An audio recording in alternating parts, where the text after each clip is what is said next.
It's your boy Big Baby Miller here. Listen, we knocking on all bums. First it's going to be Dylan White, if it's going to be Joseph Parker. But you know who got the story right? Mr. Boxing Today. You check him out. He got all the latest news on the heavyweight division. And if you don't know me, you soon will. Because I'm kicking everybody ass.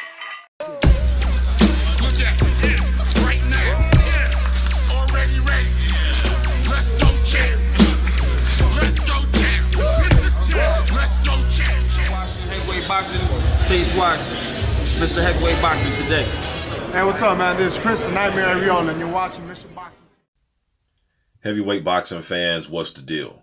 All right, so Erkan Teper is going to be fighting Robert Helenius on September 29th. We know that. They'll be fighting for an IBF Intercontinental strap. You know, one of those type of straps that once you win them, that sanctioning body starts to rank you in their top 15 as you move up the ranks to work your way for a title shot at the IBF title, all right? But I was just looking at who Teper and Helenius had in their camp, and I seen that Teper is working with Malik Scott. I think that is a good guy to have in your camp. He has, you know, man, Malik Scott has one of the best fundamental skill sets in the division. I've been saying that for years. Good hand speed, good movement. Gym rat. I mean, he's a for real gym rat, man. I follow this guy on social media. He's always in the gym, and he's not just in the gym posting pics. I mean, he's in there working, you know what I mean? Always working on head movement, throwing combinations, footwork. I mean, great guy to have in your camp. He's going to give you really good work. Teper, he is the smaller guy going against Helenius.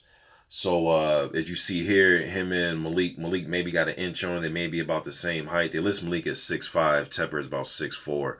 But Malik does have an 81-inch reach. And, you know, I know he's in there moving, using his jabs, probably showing him different looks. But mainly, I know he's using his jab, keeping him on the outside.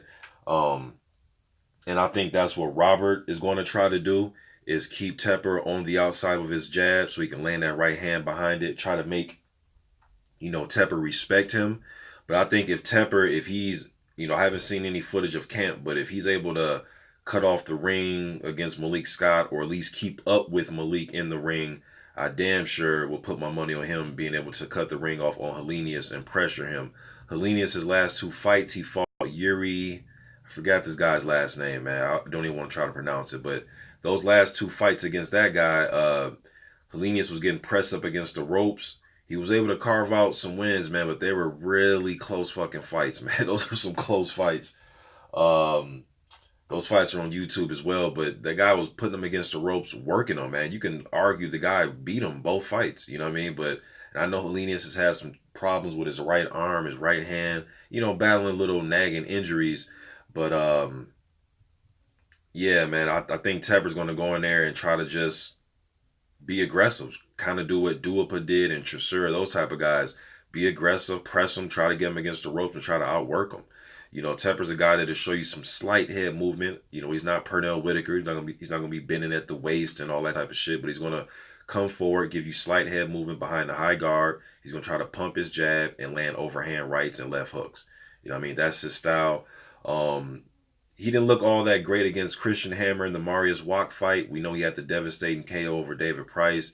So he's had some problems with drug testing and all that type of stuff. This fight was supposed to take place a few years ago, him and Helenius. You know what I mean? The Helenius ended up fighting Duapa.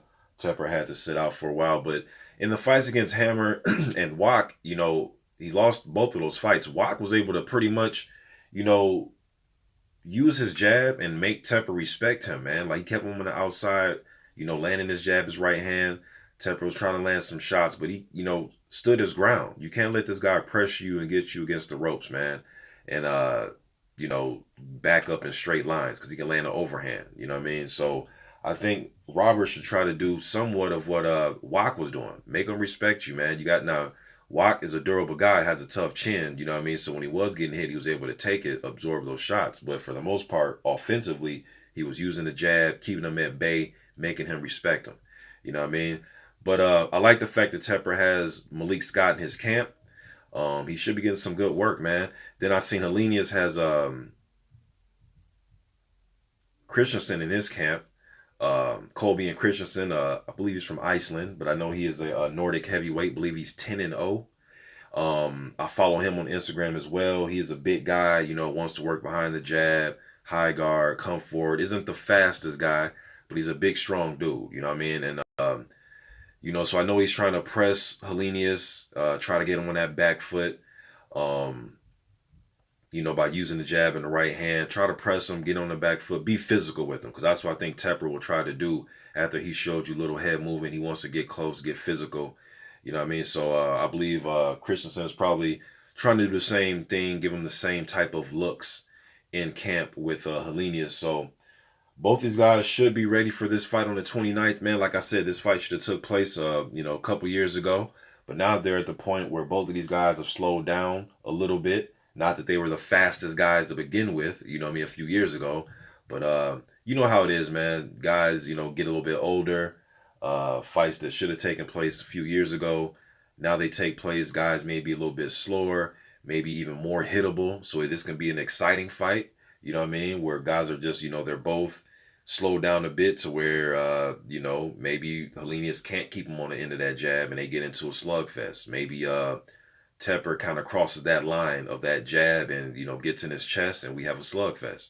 You know what I mean? But yeah, man, this fight is taking place September 29th. Just giving you guys an update on who these guys have in their camp. I'm sure they have other guys in their camp, but this is what I've seen on social media, that Helenius had Kristinsson in his camp and Teper has Malik Scott in his camp, all right? But you guys let me know what you think in the comment section. I'm gone.